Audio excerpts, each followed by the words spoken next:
It's just kind of who I am. I want to pour into my team as much as possible, and I'm pretty in tune with my body. I can read a room pretty well, and so when I see we're lacking a little bit, you got to step up. But if we're good, you're just there to encourage and give people confidence. The world of women's basketball just experienced a seismic shift.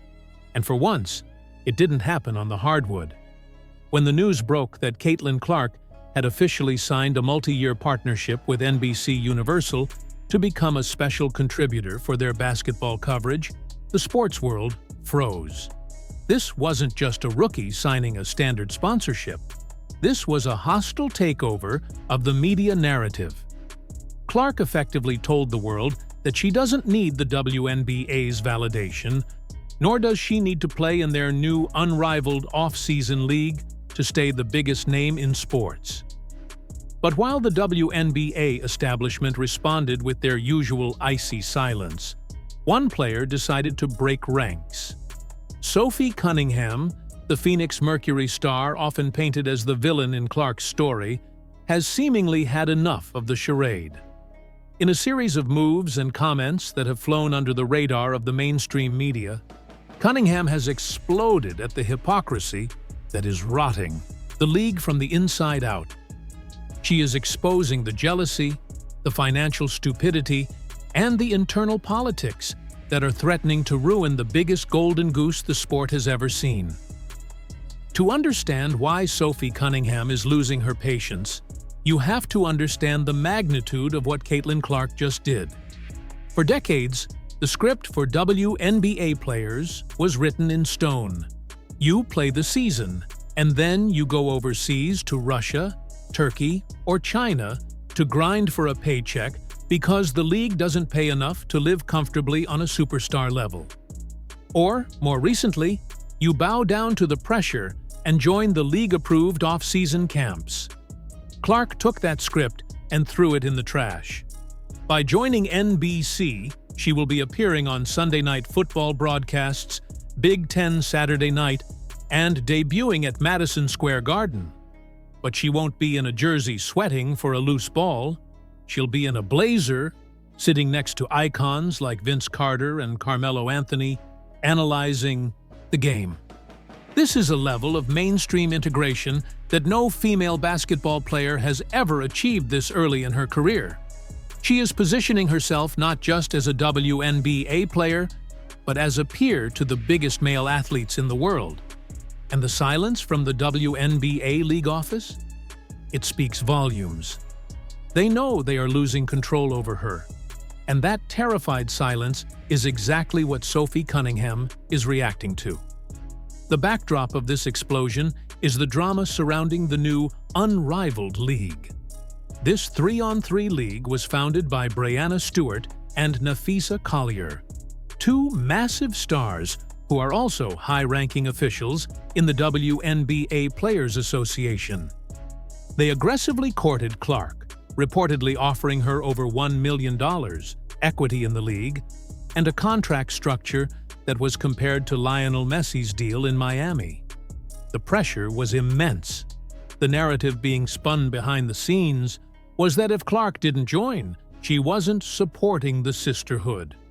She was expected to use her fame to boost their league, to put money in their pockets. When Clark said no and chose NBC instead, the resentment in the old guard circles reached a boiling point.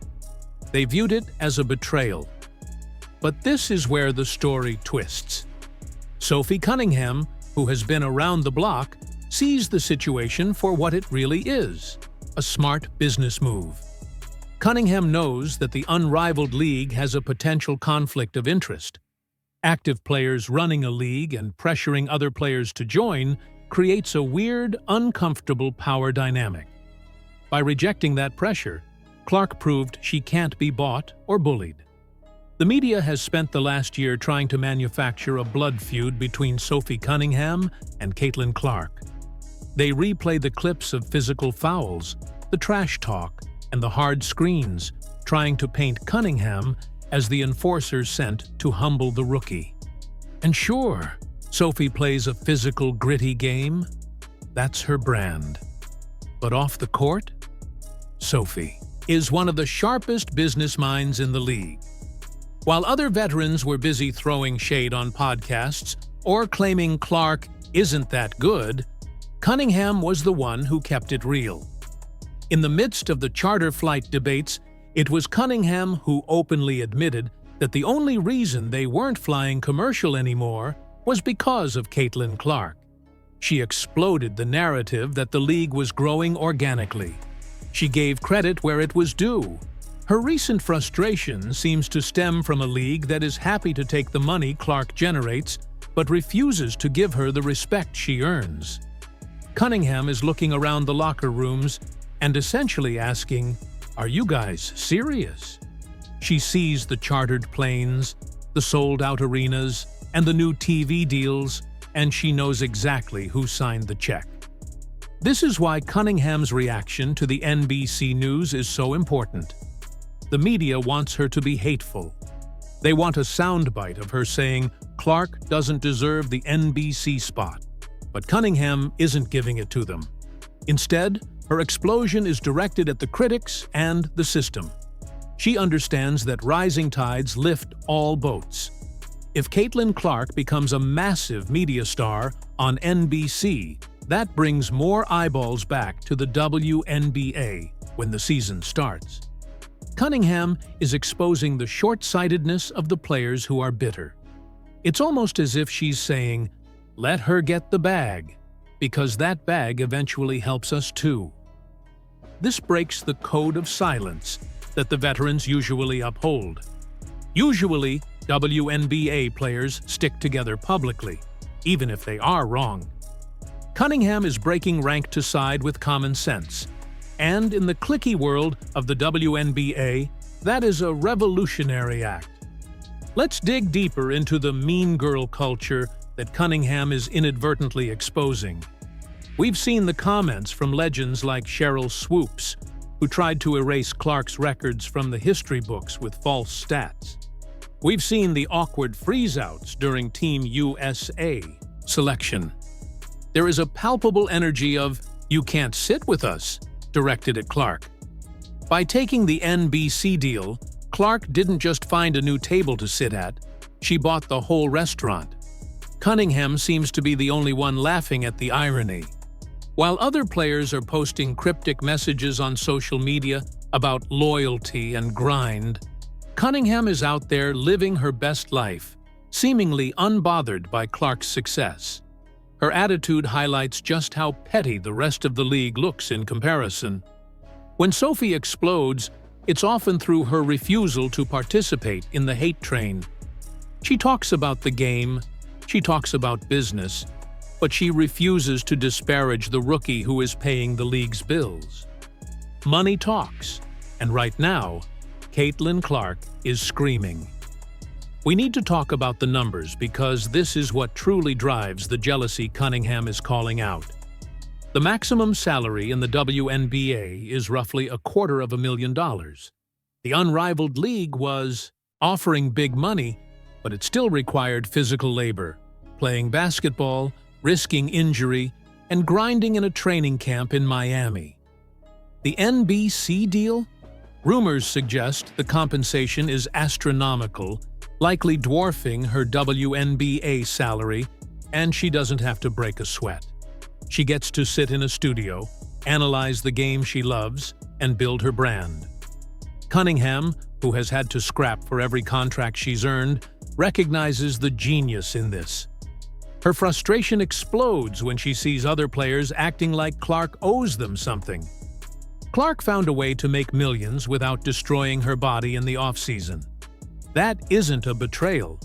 It's the blueprint. Cunningham is practically yelling at the other players to take notes instead of throwing shade. There is a darker layer to this story that Cunningham has danced around. The unrivaled league is founded by the president and vice president of the Players Association. There are whispers and rumors, speculation, of course, that there is immense political pressure for stars to join that league to validate the union leadership's business venture. By saying no, Clark risked alienating the people who control the union. This is a dangerous game, Cunningham, who has always been an independent thinker, likely sees the hypocrisy here. How can the union reps look out for Clark's best interests if they are also her employers in the off-season? It's a messy web of conflicts. When Cunningham speaks out about keeping it real, she is often signaling that the public narrative doesn't match the private politics. She knows that Clark's rejection of Unrivaled wasn't just about schedule, it was about freedom.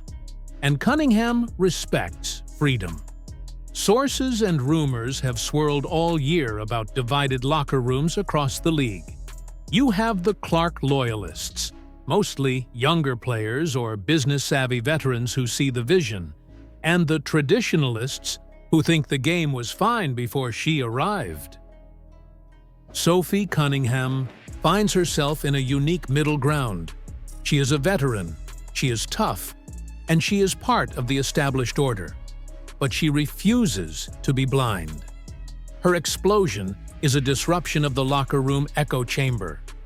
When she does interviews and refuses to bait the race war or the generation war, she is actively dismantling the strategies of the people who want to see Clark fail. She's showing that you can be a fierce competitor on the court without being a bitter hater off of it. We have to hold the media accountable, and Cunningham has done this multiple times. Networks like ESPN and even social media aggregators thrive on the Sophie hates Caitlin narrative. They post a clip of a hard foul with zero context and caption it, "Bad blood." But watch the interactions after the whistle. Watch the post-game handshakes.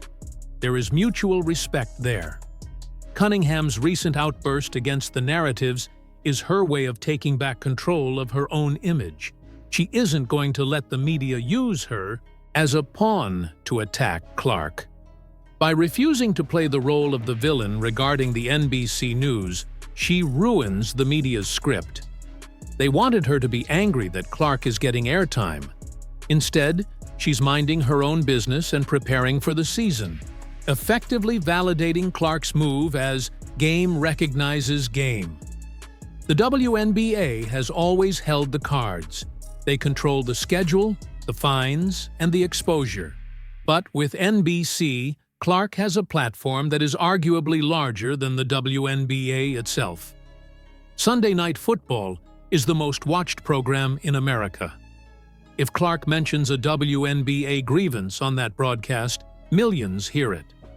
She now has a megaphone that the league cannot censor. This terrifies the old guard executives. Sophie Cunningham, who has clashed with league officiating and politics before, understands the value of this leverage. Her stance, supporting the players' right to maximize their value, aligns with Clark's move.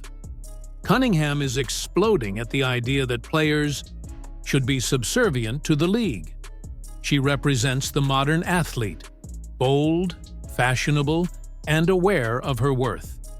She sees Clark utilizing that leverage, and, rather than being jealous, she seems vindicated. It proves that players have power if they are brave enough to use it. We cannot ignore the elephant in the room. A massive part of the discourse surrounding Clark has been racial. There have been accusations that her popularity is solely due to her demographic, and conversely, that the hate she receives is racially motivated. It's a toxic, divisive mess. Sophie Cunningham has been caught in the crossfire of this, often accused of targeting Clark. But Cunningham has consistently shut down these race-baiting narratives by focusing on basketball. Her explosion is often a rejection of these sociological think pieces. She treats Clark like a basketball player, not a symbol. By ignoring the noise and focusing on the business and the game, Cunningham exposes the absurdity of the critics who are obsessed with identity politics. She just wants to hoop and get paid, and she sees Clark doing the same. With Clark out, does the unrivaled league lose its shine? Probably. And the organizers know it. That is where the bitterness stems from. They banked on the Caitlin Clark stimulus package, to secure their TV rights and ticket sales. Without her, they are just another startup league. Cunningham's recognition of this reality is key. She knows that without the golden child, the economics get much harder. Her frustration likely bubbles over when she hears players bashing Clark, knowing full well that those same players were praying she would join their league to boost their paychecks. It is the ultimate hypocrisy. We don't like you, but please come save our business. Cunningham is too smart to let that slide without rolling her eyes. As we look toward the next WNBA season, the dynamic has shifted. Clark will return to the Indiana Fever, not just as a sophomore, point guard, but as an NBC broadcaster with the backing of a major media conglomerate. She will be untouchable. The hazing period is over. She won the war. Sophie Cunningham knows this. Her explosion and refusal to engage in the pettiness is her way of pivoting to the new reality. She is signaling to the rest of the league, get on board or get left behind. The players who continue to hold grudges are fighting a battle they have already lost. Sophie Cunningham was supposed to be the villain in this movie. The media cast her as the antagonist, the physical enforcer, the rival. But as the dust settles on Caitlin Clark's massive NBC announcement, Cunningham has emerged as something far more interesting: a truth teller. While the rest of the WNBA sits in a jealous silence, stewing over the fact that Clark rejected their 3-on-3 league for the bright lights of network television, Cunningham has kept it real. She has exposed the hypocrisy of a league that loves Clark's money but hates her influence. She has exploded at the fake narratives and the bad business sense of her peers. In doing so, she has proven that she isn't Clark's enemy.